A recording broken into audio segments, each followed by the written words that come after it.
Game number one starting in 28 minutes. How do I know? BetMGM is telling me so on the site right now. Michigan State, a 1.5-point favorite against Mississippi State. Total 130.5. 8-9 matchup in the West region.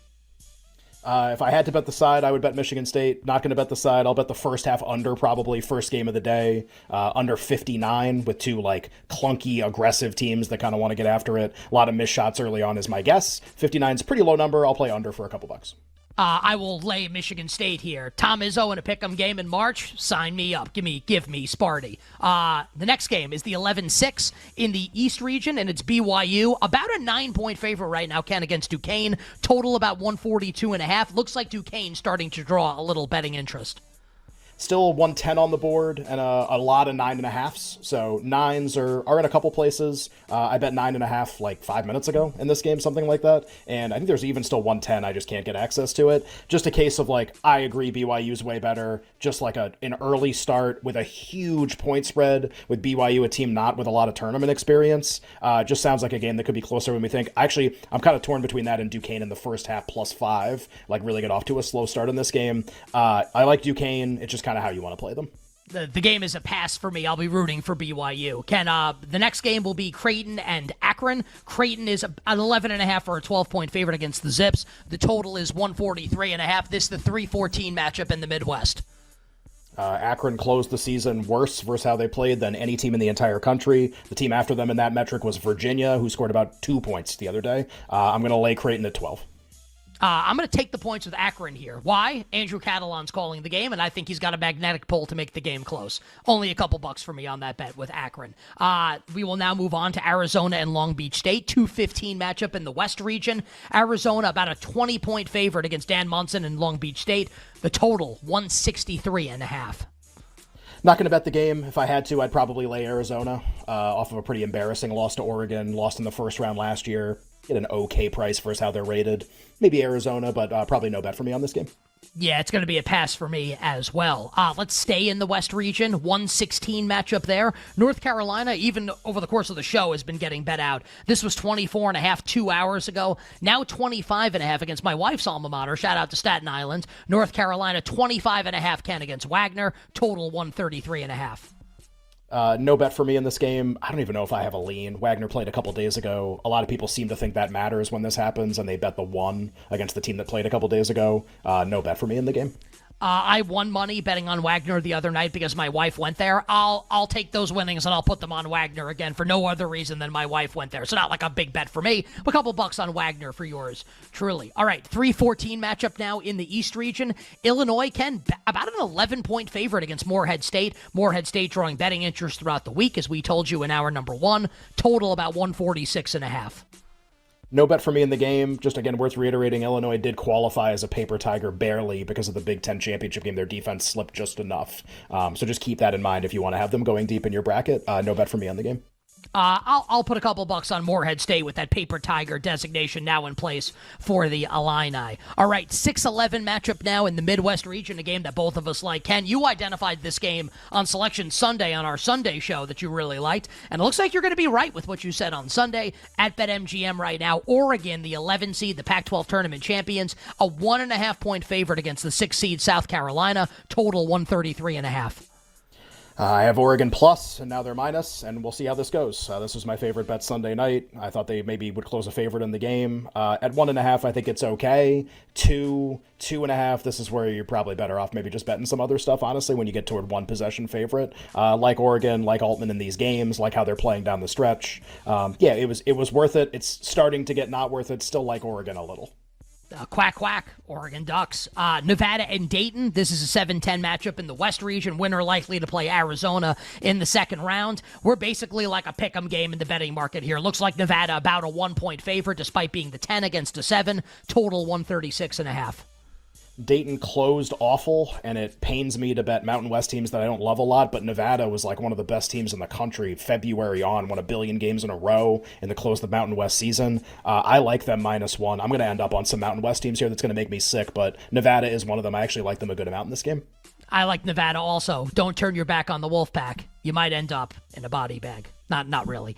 Texas against Colorado State in the 7-10 matchup in the Midwest. Longhorns, a 2.5-point favorite, 142.5 the total.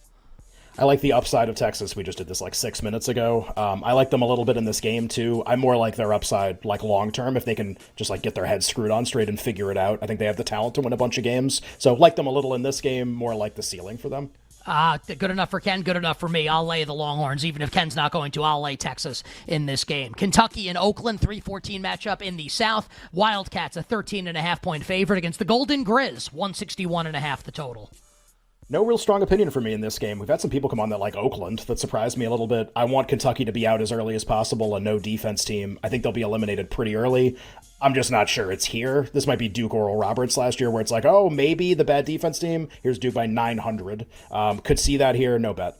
No bet for me on the game either. 5-12 matchup now in the Midwest. Gonzaga, about a 6.5, 7-point favorite against McNeese, 149.5 the total. I bet Gonzaga to win the region. I just think they're as likely to win this game as the market does. McNeese very good, a live dog. I'll be rooting for Gonzaga to win a lot for the region bets, but will not have a bet on the game specifically. I have a bet on McNeese to cover. I think Will Wade gets them within the number here. Maybe doesn't win, but to cover the spread. 2-15 matchup now in the East. Iowa State 15.5 against South Dakota State, 135.5 the total.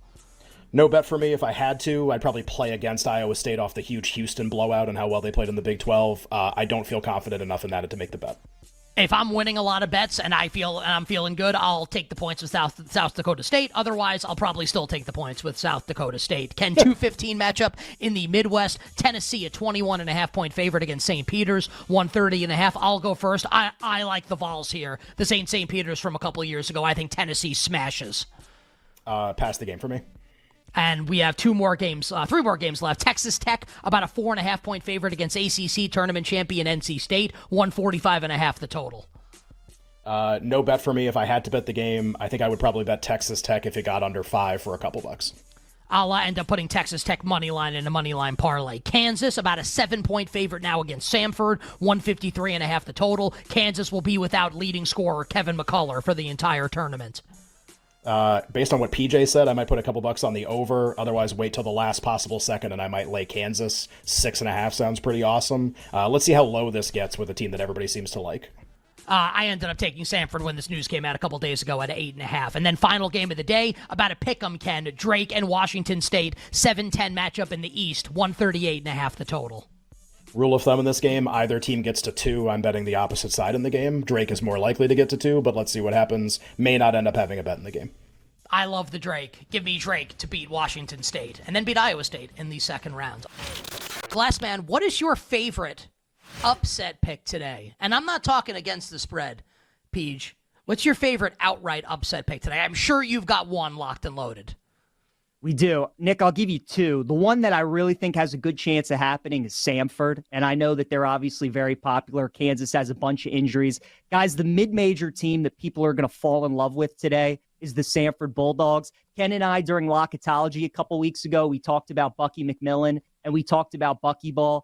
People are going to love this team. They press for all 40 minutes. They average 80 a game. They shoot threes. They rotate guys in. Like every fan wants their team to play like Samford does. They press, they shoot threes, they're entertaining, and going up against a Kansas team that's going to be without one of their better players in McCullough, that obviously doesn't have much depth. They can't shoot the ball very well. It's like if you're Samford, obviously the big disadvantage you have in this game is going up against Dickinson. There's going to be no mid-major team that's going to be able to match the size that Kansas has. But since they're a team that is used to pressing and going up and down for 40 minutes, and they're playing a Kansas team that doesn't have much depth, I think it's a really good matchup for Samford. I like them plus the points. I'd take some money line as well at plus 240.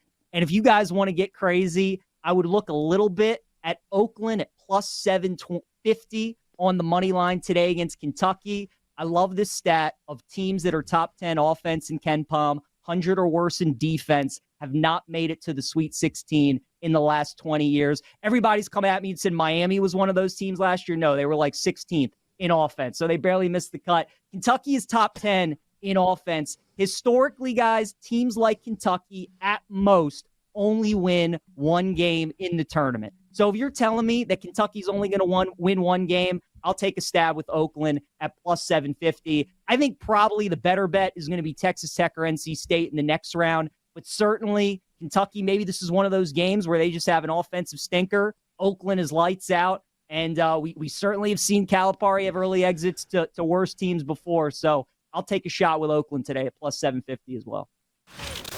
Give us your favorite bet for today, Chelsea. You mentioned you learned from some handicappers out there how they approach it. Some really interesting games on the board today. What's your favorite bet?